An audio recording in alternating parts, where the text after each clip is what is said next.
ગમે તેટલી મુશ્કેલી આવે છતાં પણ તમે તમારા આત્મબળથી આત્મશ્રદ્ધાથી તમારું કામ કરી જ જાઓ તો ખરેખર તમને જીવનમાં એક અધૂરાપણું નહીં લાગે, પણ તમારું જીવન સુંદર અને પૂર્ણ રીતે કરી શકશો. નામ ઇલાક્ષીબેન ઠાકોર, કામ નૃત્ય આચાર્ય, ધામ અમદાવાદ. જીવન સૂત્ર: જો પોતાનું આત્મબળ હોય તો દુનિયામાં એવી કોઈ વસ્તુ નથી કે જે પાર ન કરી શકે.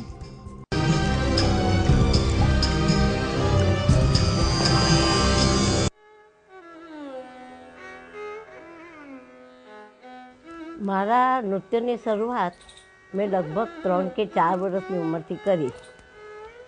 એ વખતે અમે 2 બહેનો હતા, મારી એક મોટી બહેન જયબાળા અને હું. અને મારી ઘેર એક રંગ વિઠ્ઠલ નામના નૃત્યકાર આવ્યા અને એમને કંઈક કાર્યક્રમ કર્યો અને એમને ખૂબ બધો લોસ આવ્યો. એટલે એમને મારા પપ્પાને પાસે આર્થિક મદદ માગી અને એ આર્થિક મદદ કેવી રીતે પાછી વાળવી એવું કહ્યું. એટલે મારા પપ્પાએ કહી દે, મારી 2 છોકરીઓને તમે નૃત્ય શીખવાડો એટલે મારે વળી જશે. હવે મારી મોટી બહેનને વધારે બહુ મહત્ત્વ મળે, બધી કોલેજોમાં બોલાવે, બા મંદિરમાં આપી બધી પ્રોગ્રામમાં એને બોલાવે, મને ન બોલાવે, મને બહુ ખોટું લાગે. અને પછી કેટલીક વાર એની સાથે જ મારે કરવાનું હોય, હું કૃષ્ણ બનું એ રાધા બને અને ઇમ્પોર્ટન્સ બધી એને મળે, ચાંદ એને મળે, એને ઇનામ મળે. મને તો બહુ જ ખરાબ લાગે કે બધી બાબતમાં એને જ મહત્ત્વ મળે ને મને કેમ મહત્ત્વ ન મળે. પછી તો પણ કંઈ નહીં, કોઈ જગ્યાએ પછી એવું બને પણ ખરું કે એટલું સુંદર કરું કે બધા બીજે દિવસે આવી મને કહી જાય કે તમે બહુ સરસ કરેલું. ત્યારે કંઈક આમ લાગે કે કંઈ નહીં, આપણે કંઈક લોકોએ તો એપ્રિશિએટ કર્યું, ભલે ને ચાંદના આપ્યું કંઈ વાંધો નહીં. એટલે એમ મેં મારી બાળપણમાં મારી બહેન સાથેની કોમ્પિટિશનમાં મારો સમય મેં કાઢ્યો. મારા પપ્પા કંઈક અમુક ઉંમરના થયા, લગભગ હું 10મામાં કે 9મામાં હોય ત્યારે મારા પપ્પા અમેરિકા ગયા અને પૂનામાં લક્ષ્મીનારાયણ માર્કેટમાં ગણપતિ ઉત્સવનો કાર્યક્રમ અને મને કરવાનું મન થયું તો મેં તો જે કંઈ કપડાં હતા એને ડાન્સના રીતે પહેરી લીધા અને કાર્યક્રમ કર્યો અને ઘરે ગઈ. એટલે મારા મમ્મી તો બહુ ગુસ્સે થઈ ગયા, પપ્પા અહીંયા આગળ નથી ને કાર્યક્રમ કેમ કર્યો, લોકો મને શું કરશે, લોકો મને કહેશે કે આવી રીતે છોકરી પાસે ડાન્સ કરાવે છે અને લોકો તને પરણશે કે નહીં એ પણ હવે તો શંકા છે, આવી રીતે કરાય નહીં કાર્યક્રમ. એટલે હું તો એકદમ ભૂખી પડી ગઈ કે મેં એવો તો મોટો શું ગુનો કર્યો, કાર્યક્રમ બધી ઘણી છોકરીઓ કર્યો ને મેં કર્યો, એમાં ફરક શું પડ્યો. તો પપ્પાની હાજરી એ અગત્યનો મુદ્દો. એટલે ત્યાં આગળ મને પોતાની એમ થયું કે આવું કેમ આપણા સોસાયટીમાં સમાજમાં. છતાંય તે વખતે મમ્મીનું બધું સાંભળી પણ લીધું.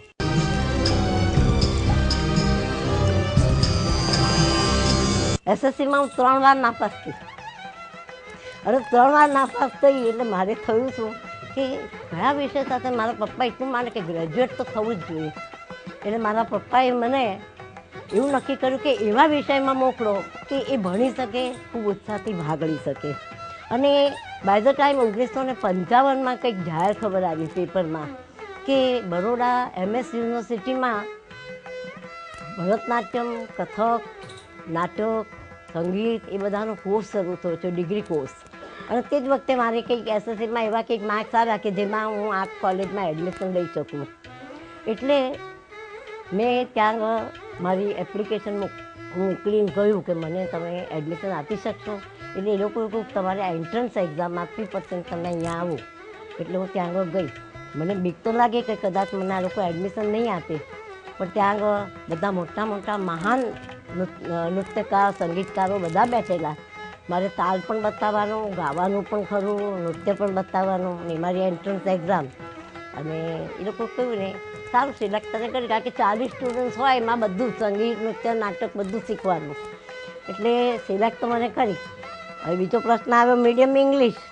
હવે મીડિયમ ઇંગ્લિશ અમે તો ગુજરાતી સ્કૂલમાં ભણેલા, પણ તે વખતે કોણ જાણે હંસા મહેતા એવું નક્કી કર્યું કે નહીં ગુજરાતીમાં પણ લખાય, કારણ કે ગુજરાતીમાં રહી ગુજરાતી, હિન્દી ને ઇંગ્લિશ 3 લેંગ્વેજ યુનિવર્સિટી ચલાવવી એવું નક્કી કર્યું.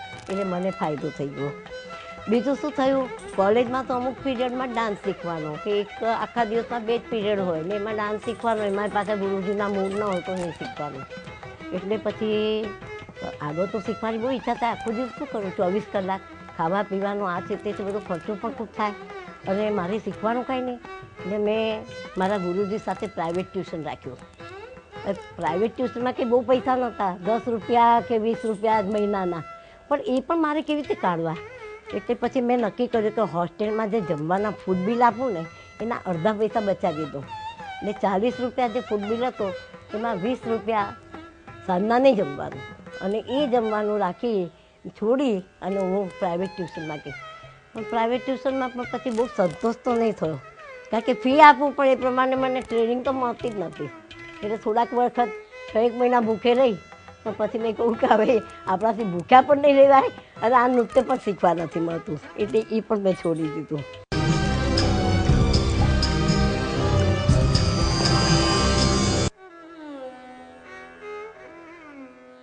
અભ્યાસ પૂરો થયો એટલે મારા લગ્ન માટેની વાત અમારા નાટકના પ્રોફેસરે કરી અને કહું કે અમારા મિત્ર છે અરુણ ઠાકોર, એની સાથે તું લગ્ન કરશે તો તારી કેરિયર પણ રહેશે અને તારી લાઈફ પણ બનશે.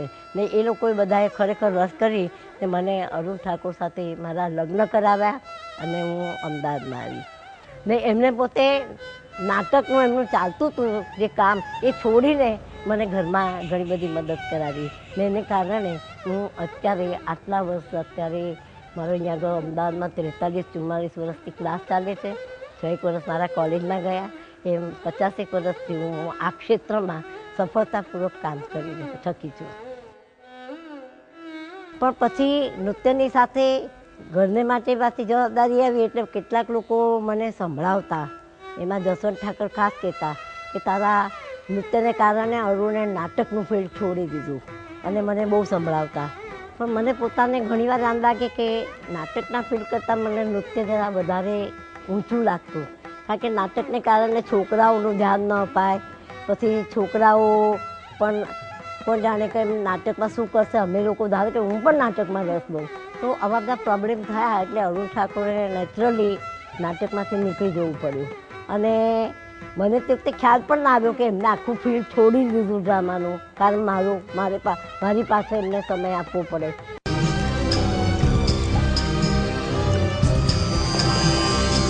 હવે અમદાવાદમાં આવી એટલે મારે તો ક્લાસ ખોલવાનો એ બધા પ્રોબ્લેમ કે કેવી રીતે ખોલવા, કોણ સ્ટુડન્ટ્સ આવશે. તો મને ઇન્દુમતી શેઠને મળવાનો મોકો મળ્યો, અને ઇન્દુમતી શેઠને મેં વાત કરી કે મારે એવી રીતે ક્લાસ ખોલવો છે. મેં ક્લાસ શરૂ કર્યો. શરૂઆતમાં 5-10 સ્ટુડન્ટ્સ આવ્યા એટલે કે ભાડાનો ખર્ચો નીકળ્યો. પણ પછી મારે સવાલ થયો કે કાર્યક્રમ કરવો હોય તો આર્ટિસ્ટોનો, તો હું આર્ટિસ્ટો ક્યાંથી લાવું?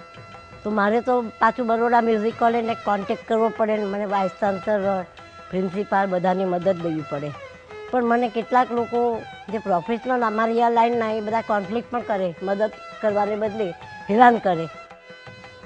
ક્લાસ શરૂ કર્યા પછી મને સૌથી વધારે જો હેરાનગતિ થઈ હોય તો મારા જ ફિલ્ડના લોકોને, કે જે નૃત્યમાં જે લોકો મારી સાથે કોમ્પિટિશનમાં હોય એ જ બધા જઈને બહાર કહે કે ઇલાક્ષીને કંઈ આવડતું નથી. ત્યારે મને થયું કે આપણા સમાજમાં આપણા જ માણસો દુશ્મનીનું કામ કરતા હોય છે. એ લોકોએ દુશ્મનીનું કામ નહીં કરવું જોઈએ. હવે બાય ધ ટાઈમ ઘણીવાર આપણા સંસારમાં એવો પ્રોબ્લેમ બને છે કે આપણા આજુબાજુના લોકોના મગજમાં શું હોય છે. મારા સાસુમાનો સ્વભાવ તો બહુ સારો, પણ મારા પોતાના સગા જે હતા એ મારા સાસુમાને કહે કે તમે બહુ નૃત્ય કરે તે ચાલે છે, તમને વાંધો નથી આવતો.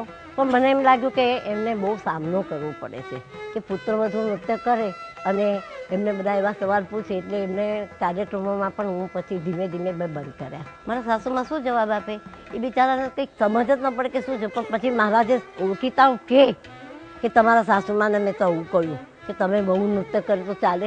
એમાં શું છે કે સાસુમાનો તો મને જે સપોર્ટ જોઈતો તે બધો મળ્યો, પણ આપણા જે ઓળખીતા હતા એ સાસુમાને ચડાવે. એટલે આપણા સમાજમાં આ એક બહુ મોટી વસ્તુ છે કે આપણે બહેનોના દુશ્મન બનીએ છીએ. એક દિવસ તો એવો પણ પ્રસંગ બન્યો કે મારે આ લાઈન જ છોડી દેવી અને નૃત્યની લાઈનમાંથી બહાર જ નીકળી જવું. પછી એમ થાય કે નહીં, આવું બધું તો જીવનમાં આવ્યા જ કરે અને બીજી બાજુ આપણે કામ કર્યા કરવાનું, એટલે ઓટોમેટિક ભગવાનની પણ મદદ મળે અને આપણે પણ કામ કરવાના રસ્તા સૂચતા જાય.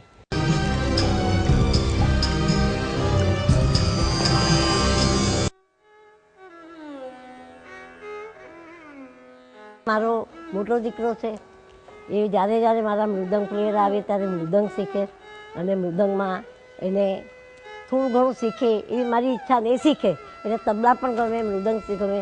તો કોઈક વાર એવું પણ બને કે કાર્યક્રમ હોય ત્યારે મૃદંગીસ્ટ આવ્યા જ ન હોય ને એની રાહ જોવાતી હોય, ત્યારે અમારે એને ફોન કરીને કહેવું પડે કે જલ્દી જલ્દી તું મૃદંગ લઈને આવ, ટાઈમ થઈ ગયો છે, તું શરૂ કર. તો મોટો દીકરો પણ મને મદદ કરે અને થોડોક કાર્યક્રમ શરૂ થાય ને મૃદંગીસ્ટ આવી જાય. એટલે આવી રીતે ઘરમાં સુમેળ એક ઓટોમેટિક થઈ ગયો. અત્યારે અમારે એવા સારા પ્રોગ્રામ કરવા હોય, કંઈક નવી જાતનું બેલે કરવું હોય, લાઇટ ઇફેક્ટ, પ્રકાશ આયોજન કરવું હોય, તો તરત જ મારો દીકરો આર્કિટેક્ટ છે એ આવીને ઊભો જ રહે કે ચાલો હું તમને મદદ કરાવું લાઇટમાં, આટલી હું મદદ કરી શકીશ. ને એ એટલી સુંદર મદદ કરે કે કોઈ પ્રોફેશનલ લાઇટમેનની મદદ મળે એવી મદદ મને મારા બીજા છોકરો જે કબીર છે એના તરફથી મળે. એટલે ઘરમાં, અમારા ઘરમાં છે તે કલાને કારણે એક સુમેળ થઈ ગયું છે.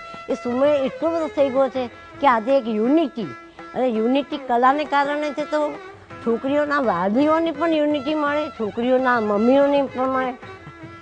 ત્યાર પછી મારે પ્રોબ્લેમ ઘણીવાર એવું થાય કે મને કેન્સર થયું, મારે હોસ્પિટલમાં જવાનો વખત આવ્યો. પણ એક ભગવાને એટલી સુંદર મને મદદ કરી કે તે જ સમયે મારા દીકરા ચંદનને અરંગેટ્રમ કરી નાખેલું. અને મેં એને કહ્યું કે હવે તું ક્લાસ સંભાળ તો મારા પ્રોબ્લેમ, મારા ઓપરેશન વગેરે બધું સોલ્વ થઈ જાય અને મને પોતાને પણ થોડુંક સારી રીતે શાંતિ મળે. એટલે મને ચંદનની એક રાહત મળી અને ચંદને મારો ક્લાસ વગેરે સંભાળી લીધો અને એને ખૂબ સુંદર રીતે કામ કર્યું અને અત્યારે પણ એ કામ કરે છે. અને મને એવું લાગે છે કે એ જે કામ કરવાને આવ્યું એને કારણે મારી આત્મશ્રદ્ધા તો વધી પણ મને જોડી મદદ પણ મળી.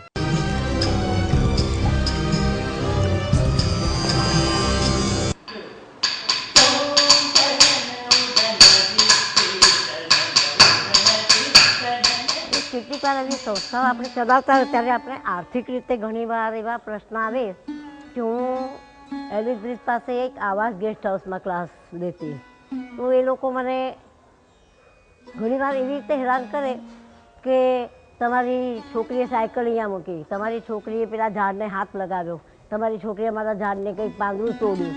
આવા બધા પ્રશ્નો ઘણીવાર આવે અને પછી મને બહુ ગુસ્સો આવે કે કામ કરતા હોઈએ એના આવા બધા ડિસ્ટર્બન્સ આવે. એ મારે પછી એ લોકોને કહેવું પડે કે તમને છે તે મારા હસબન્ડ સાથે વાત કરો અને એમની સાથે આ પ્રોબ્લેમ સોલ્વ કરો, કારણ કે આ સાયકલ બાઇકલ બધાનું ધ્યાન કંઈ હું નહીં આપી શકું. એ લોકો ક્યાં મૂકે છે, શું મૂકે છે, એમને કહેજો કે વ્યવસ્થા કરે. પછી ધીમે ધીમે કહે કે નહીં 6 મહિનાનું ભાડું સામટું આપો, વર્ષનું ભાડું સામટું આપો. હવે વર્ષનું ભાડું સામટું આપીએ એટલે આપણે તો કેટલું બધું રોકાણ થઈ જાય પૈસાનું. અને પછી તો મને ખરેખર એવું કંટાળો આવી ગયો. પછી મેં નક્કી કર્યું કે નહીં હવે આ ક્લાસ છોડીને જતા જ રહીએ. એટલે મેં આખા ક્લાસમાં બધાને સર્ક્યુલર આપ્યો કે હું મારા ઘરે ક્લાસ લઈ જાઉં છું અને મારા ઘરે કેટલા જણને આવવાનું નહીં ફાવે, મારું ઘરનું સરનામું આ છે. તો બધા છોકરાઓના પેરેન્ટ્સ તો ઉલટા ખુશ થઈ ગયા કે આ તો બહુ સરસ, આ તો હાઈવે ને પેલા મોટા મોટા રોડ તો અમને છોકરાને બીક લાગે, છોકરા સાયકલ પર આવે, સ્કૂટર પર આવે કે એક્સિડન્ટ થાય, પણ આ તો તમે અંદર રહો એટલે અમારા છોકરા સેફ. એટલે એ લોકો પેરેન્ટ્સ કહે કે આ તો અમને વધારે ફાવ્યું, તમારા ઘરે જ આવશે. 1 કે 2 જણાને સવાલ થયો, બાકી આખા ક્લાસને મારા ઘરે આવવું ફાવે. અને મારા ઘરે બધા આવ્યા અને મેં તો શું કહું 3 મહિના પણ નહીં, 1 મહિના પણ, હું 15 દિવસમાં તમારા ક્લાસ ખાલી કરું છું ને હું જાઉં છું. એટલે પછી મેં મારા ઘરે ક્લાસ કેવી રીતે લેવું? તો મારા ઘરમાં કે એવો કોઈ રૂમ નહોતો કે હું જ્યાં આગળ ક્લાસ લઉં. તો પછી મેં તો એક ઓટલા જેવું બનાવી દીધું અને ખુલ્લા આકાશ નીચે ક્લાસ લેવાનો. લગભગ ઓગસ્ટ મહિના સુધી તો ઓગસ્ટ સપ્ટેમ્બર આપણે વરસાદ બધું હોય એ વરસાદમાં ત્રાસ થાય, ઘડીવાર પાછા પણ મોકલવા પડે કે ભાઈ ક્લાસ ભીનો છે જાઓ પાછા. વરસાદ એટલો બધો ન પડે કે આખો દિવસ હોય, પણ આવી રીતે પાછા મોકલવા પડે. ઠંડીના દિવસોમાં સવારના ક્લાસ લેવાના તો બધું પહેરી કરીને બેસવું પડે, પગમાં મોજા પહેરવાના, નીચે બધું પાથરવાનું, પછી પગ મૂકવાનો. છોકરા તો ડાન્સ કરે એટલે ગરમી આવી જાય તો મારે ઠંડીમાં રહેવાનું. તો ખુલ્લા આકાશ નીચે મેં ક્લાસ લેવા માંડ્યા. પછી ધીમે ધીમે એમ થયું કે હવે આપણે એક મોટું છાપરું બનાવીએ અને છાપરાની નીચે કામ કરીએ. આમ ધીમે ધીમે જેમ તેમ પૈસાની ગોઠવણ થતી ગઈ તેમ અમે વધારે વિકસાવતા ગયા. અને અત્યારે મેં બહુ સુંદર રીતે મારો એક હોલ પણ બનાવી દીધો છે અને એમાં અમે સુંદર રીતે કામ કરીએ છીએ. પણ ખુલ્લા આકાશ નીચે ક્લાસ લેવાને કારણે વરસાદની નડે, પછી આપણે છોકરાઓને પાછા મોકલવા પડે અને ખરાબ તો લાગે કે છોકરાઓ પાછા જાય, પેરેન્ટ્સને પણ એમ થાય કે જો અમને બધાને પાછા મોકલે. તો ઘણીવાર એવી પણ ગોઠવણ કરું કે મારા ઘરમાં મારી સુવાની રૂમમાં બધાને બોલાવો, ચલો આજે આપણે મુદ્રા કરીએ. આપણે મુદ્રા દ્વારા નૃત્યમાં કેવી રીતે શીખાય તો પતાક, ત્રિપતાક, અર્ધપતાક, કર્તય, મયુર, અર્ધચંદ્ર એ રીતે મુદ્રા કરી. મુદ્રામાં વાતો તો બધી બતાવાય કે આપણે નૃત્યની શરૂઆતમાં પછી આ વાદળ માટે, પછી આકાશ માટે, એમ બધી જાત જાતની મુદ્રા એટલે ભાષા નૃત્યની એ શીખીએ. એમ કરીને બધાનું માઇન્ડ મારે કન્વર્ટ કરવું પડે કે નહીં ડાન્સ જ છે પણ આપણે રૂમમાં બેસીને શીખવાનું છે. અને રૂમમાં પછી આવે એન્યુઅલ ફંક્શન. એન્યુઅલ ફંક્શન આવે એટલે બધાને આર્થિક રીતે તો અઘરું પડે.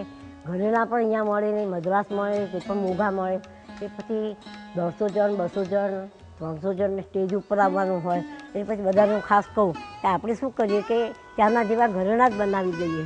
એટલે પછી કંઈક એવી લેસ લઈ આવો અને અહીંયા આગળ એવી લેસ દો અને પછી આને કરો એટલે કંઈક દામણી તૈયાર થઈ જશે. અને બધાને દામણી બનાવતા શીખવાડું એટલે બધા દામણી પહેરે. એને આવી રીતે દામણી કરી પછી ચાંદોન સૂરજ. તો એ લોકોને કલ્પના આપું કે આવી રીતે કંઈક તમે જરીનું લો અને એને દામણીની જેમ દામણીની આજુબાજુ પહેરાવાય એને રાખોડી ને સૂરજ કહે છે. સૂરજ, રાખોડી અહીંયા માથામાં ફૂલને માટ્યું હોય છે. પછી ફ્લાવર્સ. હવે ફ્લાવર્સ અહીંયા આગળ જઈએ તો મળે જ નહીં ડાન્સને લાયક. એ પછી અમે કહું કે ચલો આપણે હાથે જ બનાવીએ. એટલે બજારમાંથી હાર લઈ આવીને તોડી નાખીએ, એમાંથી કળીઓ લઈ અને કેનવાસ પર સીવીએ, એની આજુબાજુ ક્રાફ્ટ પેપર મૂકીએ અને પછી છોકરીએ ભરતનાટ્યમને લાયક આવી રીતે બધા ચોટલા તૈયાર કરીએ અને બધા વાલીઓને શીખવાડીએ.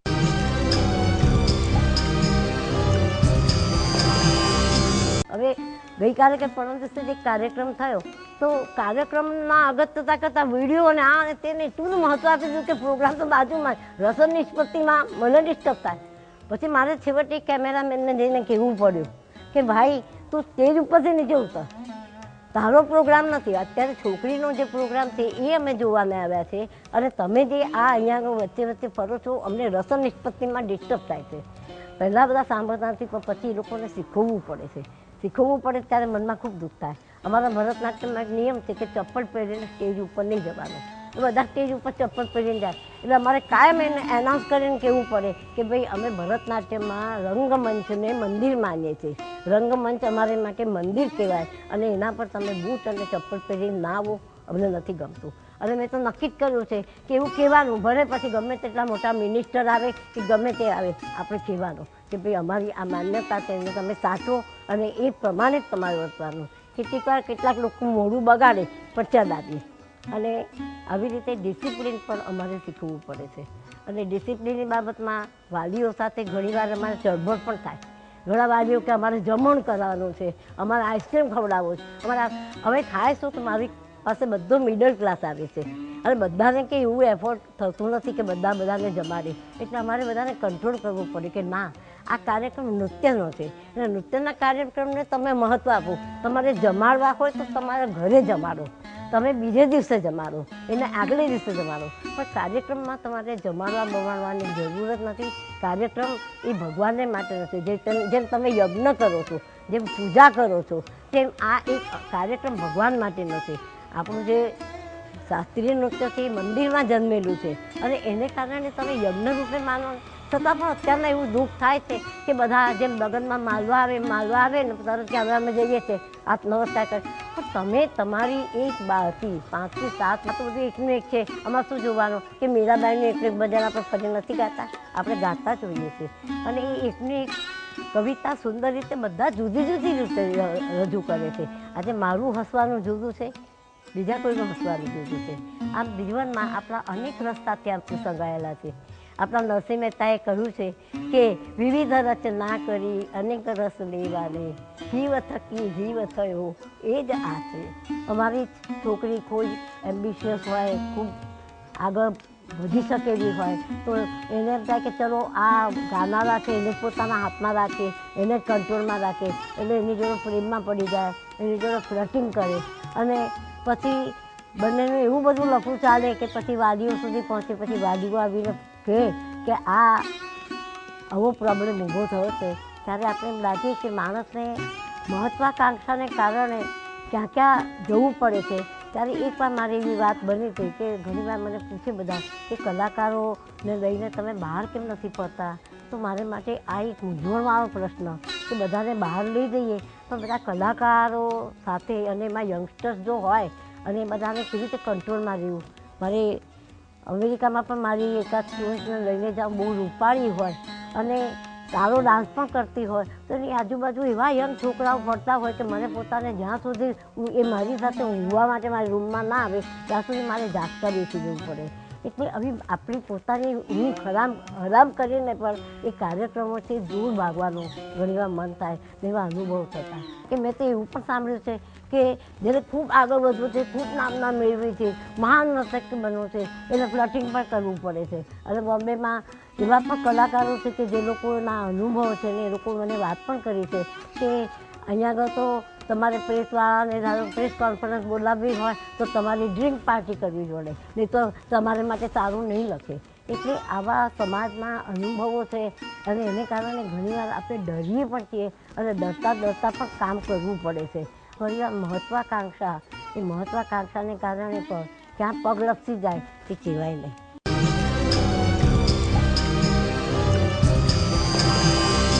અને ઘણીવાર મને એવો પણ વિચાર આવે કે તાનારીરી જેવી આપણી સુંદર ગાનારીને દિલ્હીમાં ક્યાંથી ખબર પડે બધાને કે ગાય છે મલ્હાર રાગ. એટલે ઘણીવાર એ બધી મને હિંમત મળે કે તાનારીરીને કોઈ તે જમાનામાં નહોતા ટીવી કે નહોતા પેપર, છતાં એ બધા ત્યાં સુધી તાનસેન ગયો કેવી રીતે વડનગર, અને વડનગરમાં એને આ તાનારીરીને પાસે મલ્હાર રાગ ગવડાવ્યો અને તે પણ બંનેને આપઘાત કરવો પડે. કારણ શું કે આપણા સમાજને કારણે કે એક રાજા, મુસ્લિમ રાજા એને બોલાવી અને ત્યાં આપણી તાનારીરી જાય કેવી રીતે. તો એનો મને ખૂબ આમ લાગે કે એ લોકો બધાનું બળ મળી ગયું. બીજી બાજુ મીરા પણ યાદ આવે કે મીરા તો બિચારી પોલિટિશિયન પણ નહોતી અને છતાંય એને ત્યાં એના મંદિરમાં અકબર રાજાને તાનસેન છુપાવીશમાં આવ્યા અને એ લોકોએ સંગીત સાંભળ્યું, એમાં તો મોટી દેશદ્રોહી થઈ ગઈ અને એને પોતાનો ચિત્તોડ છોડીને જવું પડ્યું. એટલે આ બધાના જીવનના દ્રષ્ટાંત જ્યારે હું મનમાં લઉં ત્યારે થાય કે આપણે તો કાંઈ એવું કંઈ સફર કરવું નથી પડ્યું, તો એ લોકોએ તો કેટલું બધું સફર કર્યું છે. તો જીવનમાં આવા બધા મોટા વ્યક્તિઓની પણ આપણે જ્યારે મદદ મળતી હોય છે ત્યારે ખરેખર મને એમ થાય કે ખૂબ બળ મળે છે ને આપણે કામ કરી શકીએ છીએ.